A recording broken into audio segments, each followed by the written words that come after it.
Imagine leaving your home and deciding that you will walk around the entire world. No car, no plane, no train, just walking, step by step, across deserts, mountains, forests, and even frozen oceans. Now imagine doing this not for a few months, not even for a few years, but for almost 3 decades.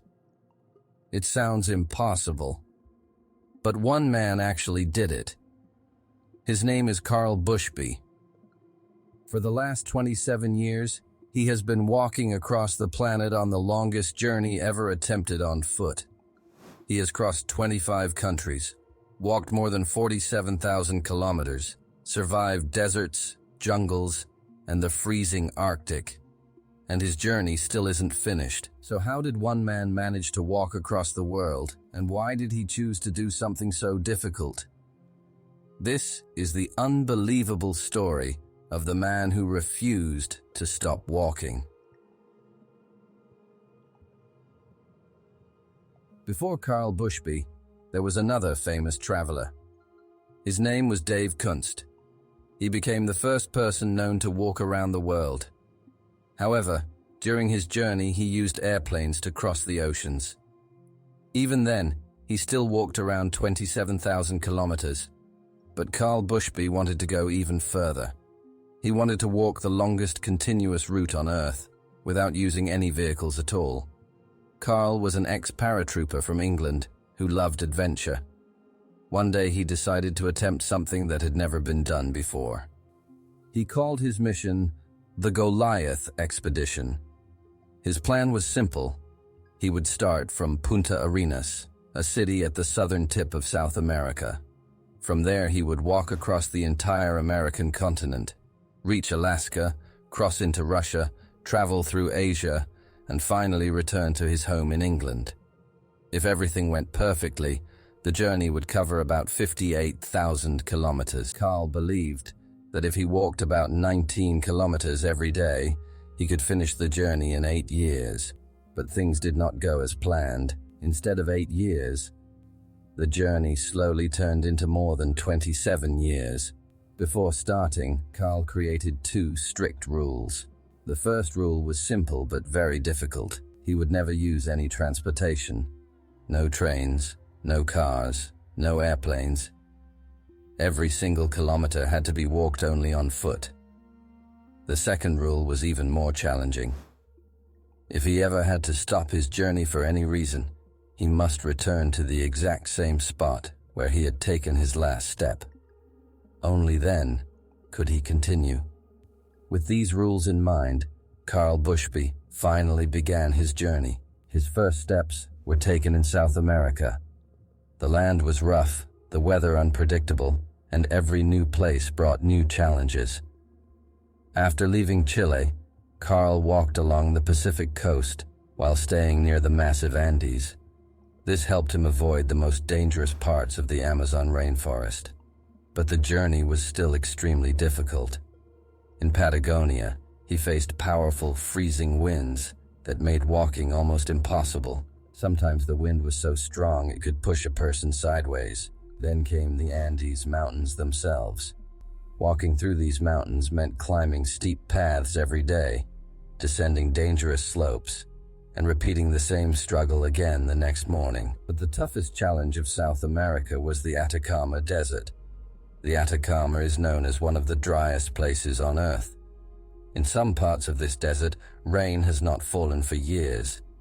Here, Carl's biggest enemy was lack of water. The sun was extremely hot during the day, and water sources were very rare. Carl started carrying extra water using a pushcart that held his supplies. Later, he explained his survival strategy in a very simple way. He said, "I only stopped walking when I found water." After months of struggle, Carl finally managed to cross South America.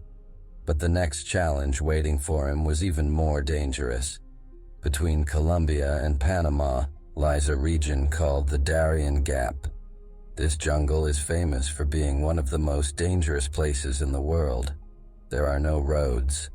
Only thick rainforest filled with insects, poisonous snakes, and sometimes even armed groups hiding in the forest. Yet Carl still crossed it. During this part of the journey, he was even arrested by the police in Panama and spent 18 days in jail. But once he was released, he followed his rule. He went back to the exact place where he had stopped and started walking again. Eventually, Carl crossed Central America and entered the United States. Here the challenges were different. Sometimes he walked along endless highways, carefully avoiding fast-moving traffic. Other times he faced the extreme heat of the Sonoran Desert, where temperatures could become dangerously high. Years passed, and Carl kept moving forward. By 2005, he reached Canada and Alaska. Now the environment changed completely. The hot deserts were replaced by snow, ice, and freezing temperatures. In remote areas of Alaska, there were no roads at all. To find a path, Carl sometimes followed dog sled trails, where the snow was slightly compressed and easier to walk on. But he never used the dogs themselves, because accepting help would break his most important rule. Then came the most dangerous part of the expedition. To reach Russia from Alaska, Carl had to cross the frozen waters of the Bering Strait. This icy sea connects Alaska and Siberia, but the ice there is constantly moving because of ocean currents. Huge blocks of ice float around, leaving freezing water between them. Sometimes Carl had to swim through the icy water just to reach the next piece of ice, in temperatures where a person could freeze in minutes. After a dangerous struggle, Carl finally reached Russia. But instead of celebrating, he was arrested immediately. Russian authorities said that the Bering Strait was not an official entry point. Carl was deported back to the United Kingdom. For many people, that would have been the end of the journey. But Carl refused to quit. With the help of media attention and supporters, he was eventually allowed to return and continue walking. Even then, his journey was slow. His visa only allowed him to stay in Russia for 90 days at a time, so he would walk for 3 months, then spend months waiting outside the country before returning again. At one point, his funding completely ran out, forcing him to pause the expedition for 2 years. Still, he continued. Across the frozen wilderness of Siberia, across the endless sand of the Gobi Desert, and through several countries in Central Asia. Then another problem appeared. Iran refused to give him a visa. Instead of giving up, Carl made a shocking decision. He decided to swim across the Caspian Sea. Using a small kayak to carry his supplies, Carl swam 288 kilometers across the sea. For 31 days, he swam 6 hours every day. At night, he climbed onto the kayak and slept. Finally, he reached Azerbaijan and continued walking.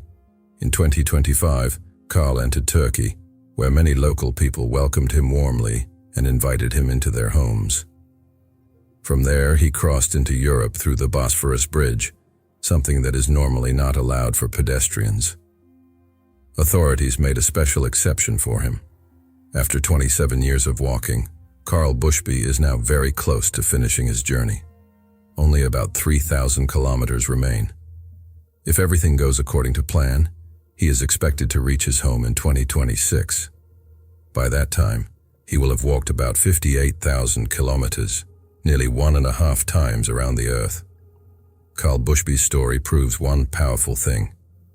Humans often believe they have limits, but sometimes those limits exist only in our minds.